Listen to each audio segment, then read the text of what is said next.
अस्सलाम वालेकुम दोस्तों, मैं ਤੁਹਾਡਾ ਭਰਾ ਮੀਆਂ ਮੁਹੰਮਦ ਅਫਜ਼ਲ ਬੱਟੂ ਤੇ ਤੁਸੀਂ ਵੇਖਦੇ ਪਏ ਹੋ ਡਿਜੀਟਲ ਕਿਸਾਨ ਪਾਕਿਸਤਾਨ। ਤੇ ਕਿਸਾਨ ਵੀਰ ਭਰਾਓ, ਇਹ ਜੀ ਜਿਹੜੀ ਟਰਾਲੀ ਹੈ ਸਾਡੀ, ਇਹਨੇ 6 ਮਹੀਨਿਆਂ ਵਿੱਚ ਇੱਕ ਜਾਂ ਦੋ ਵਾਰੀ ਨਾ ਇਸ ਤਰੀਕੇ ਫਸਣਾ ਜ਼ਰੂਰ ਹੁੰਦਾ ਹੈ। ਤੇ ਪੁਲੀ ਕਾਫੀ ਬੜੀ ਹੈ ਜਨਾਬ, ਕਮ ਅਜ਼ ਕਮ ਨਾ 20-22 ਫੁੱਟ ਚੌੜੀ ਹੈ। ਲੇਕਿਨ ਜਿਹੜਾ ਮੇਰਾ ਚਾਚਾ ਹਾਜੀ ਸਾਹਿਬ ਉਹ ਚਲਾਉਣ ਤੇ ਗਏ ਸਨ ਤੇ ਉਹਨਾਂ ਨੇ ਜਨਾਬ ਖਿਆਲ ਭੁੱਲ ਗਿਆ। ਉਹਨੇ ਵੇਖਿਆ ਵੀ ਇਹ ਜਿਹੜੀ ਥੱਲੇ ਜ਼ਮੀਨ ਹੈਗੀ ਹੈ ਇਹ ਬਿਲਕੁਲ ਠੀਕ ਹੈ। ਉਹ ਜ਼ਮੀਨ ਪੋਲੀ ਸੀ ਤੇ ਟਾਇਰ ਜਿਹੜਾ ਨਾ ਉਹ ਉੱਥੇ ਬਹਿ ਗਿਆ। ਤੇ ਹਾਲਾਂਕਿ ਬੜਾ ਸਿਆਣਾ ਡਰਾਈਵਰ ਸੀ ਹਾਜੀ ਸਾਹਿਬ ਆਖਿਆ ਨਹੀਂ ਯਾਰ ਬਸ ਮੈਂ ਥੁੜਕ ਗਿਆ, ਗਲਤੀ ਉਹਨਾਂ ਮੰਨ ਲਈ ਹੈ। ਤੇ ਮੇਰਾ ਖਿਆਲ ਹੈ ਵੀ ਡਰਾਈਵਰ ਦੀ ਜਾਨ ਛੁੱਟ ਗਈ। ਅਗਰ ਡਰਾਈਵਰ ਹੁੰਦਾ ਤਾਂ ਫਿਰ ਹਾਜੀ ਸਾਹਿਬ ਗੁੱਸਾ ਵੀ ਕਰਨਾ ਵੀ ਇਹ ਤੂੰ ਕੀ ਕਰ ਦਿੱਤਾ ਹੈ।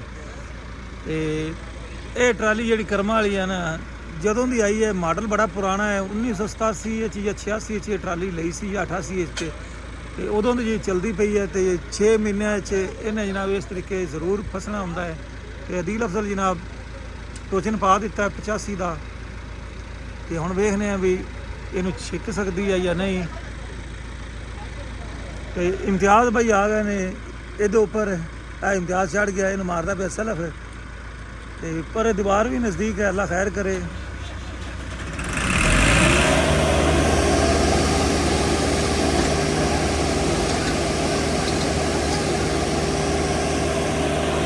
ਰੇਸ ਫਸ ਗਈ ਟਰੈਕਟਰ ਦੀ। ਮੈਂ ਵੀ ਨਵਾਂ ਕੱਟਾ ਖੁੱਲ ਗਿਆ ਜੀ।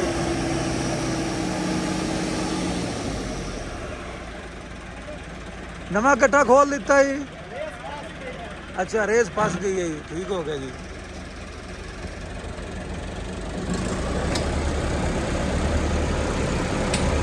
लै भी दोस्तों इन्हें दिन सोने नहीं करना जो हाथ लगती पे ने।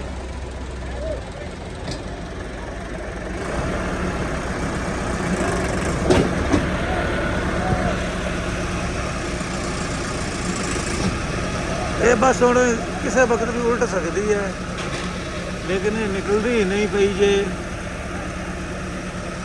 ये नवा कट्टा खुल गया जी।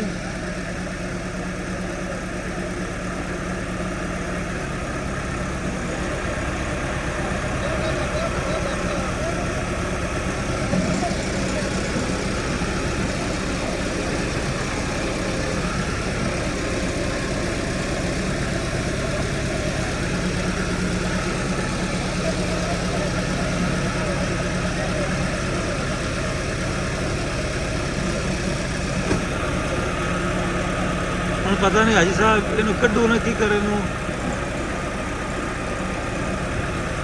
लै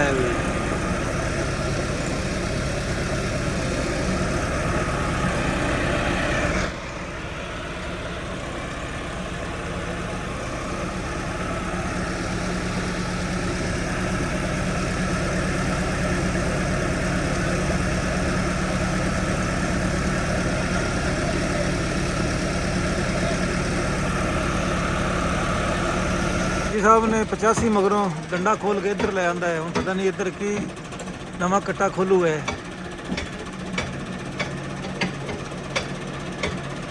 मेरा नहीं ख्याल है भी ट्राली जी निकलेगी, ये सीधी उल्टेगी जो हार लगते पे ने।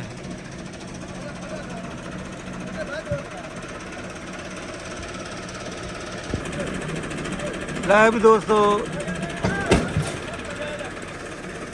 कोशिश करन लगे ने भी ट्राली नूं कढ़ लईए, लेकिन हुक जिहड़ी है वो जान नहीं छड्डदी भी पिन दी। हुक विच पिन फस गई है, बल्कि ट्राली फस गई है। यह हिसाब किताब लग्या खड़ा जे।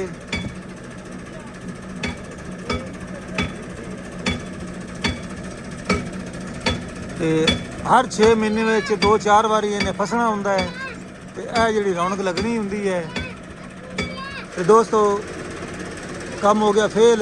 लै भी दोस्तों बिला खरे जनाब फैसला किया गया भी एक ट्रैक्टर होर मंगा लो। तो चाची असलम का भी ट्रैक्टर आ गया MF 375। तो 2 ट्रैक्टर जनाब पिछों खिंचणगे। तो उम्मीद है काम जिहड़ा सीधा हो जासी। हुण देखने काम सीधा हुंदा या ट्राली खाली करनी पैंदी। तो उम्मीद है जनाब दोवें ट्रैक्टर खिंच ले जावणगे। अगर ना खिंचणगे तो फिर जनाब हो सकता है भी ट्राली खाली करनी पै जाए। ਤੇ ਵੈਸੇ ਖਤਰਾ ਹੈ, ਟਰਾਲੀ ਉਲਟ ਵੀ ਸਕਦੀ ਹੈ। ਬਾਕੀ ਵੇਖਦੇ ਹਾਂ ਵੀ ਕੀ ਬੰਮ ਨੀਂਦੀ ਹੈ। ਹਾਜੀ ਸਾਹਿਬ ਨੇ ਸੈਲਫ ਮਾਰ ਵੀ ਲਿਆ ਤੇ ਉਹਨਾਂ ਹਾਲੀ ਤੋਂ ਅਗਲਾ ਸੰਗਲ ਨਹੀਂ ਪਾਇਆ। ਵੈਸੇ ਤੁਹਾਨੂੰ ਪਤਾ ਵੀ ਇਸ ਤਰੀਕੇ ਮਿਲਤ ਕੰਪਨੀ ਦਾ ਮਟੀਰੀਅਲ ਹੈ, ਅੱਲਾ ਖੈਰ ਕਰੇ। ਆਪਣਾ ਟਰੈਕਟਰ ਪਿਛਲੇ ਸਾਲ ਆ ਗਿਆ, ਕੋਈ ਹੋਰ ਨਾ ਚੰਨ ਚੜ ਜਾਵੇ। ਤੇ ਦੋਸਤੋ ਸੋਚਣ ਪੈਂਦਾ ਵੀ ਹੈ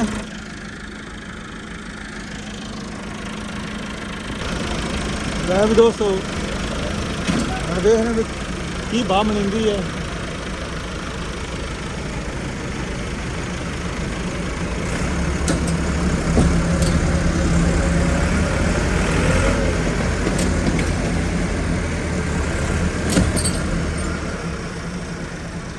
ਲੈ ਵੀ ਸੰਗਲ ਜਿਹੜਾ ਹੈ ਕੁੰਡੀ ਸਲਿੱਪ ਹੋ ਗਈ ਹੈ ਤੇ ਇਹ ਜਨਾਬ ਨਹੀਂ ਖਿਚਣੀ।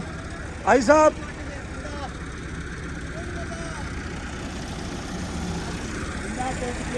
ਤੇ ਦੋਸਤੋ ਇਹ ਕੋਸ਼ਿਸ਼ ਵੀ ਨਾਕਾਮ ਹੋ ਗਈ ਤੇ ਟਰਾਲੀ ਖਾਲੀ ਕਰਨੀ ਪਵੇਗੀ ਤੇ ਫਿਰ ਨਿਕਲੇਗਾ। ਤਾਂ ਹੁਣ ਮੈਨੂੰ ਦਿਓ ਇਜਾਜ਼ਤ, ਤੁਹਾਡਾ ਭਰਾ ਮੀਆਂ ਮੁਹੰਮਦ ਅਫਜ਼ਲ ਬੱਟੂ। ਅੱਲਾ ਹਾਫਿਜ਼, ਪਾਕਿਸਤਾਨ ਜ਼ਿੰਦਾਬਾਦ।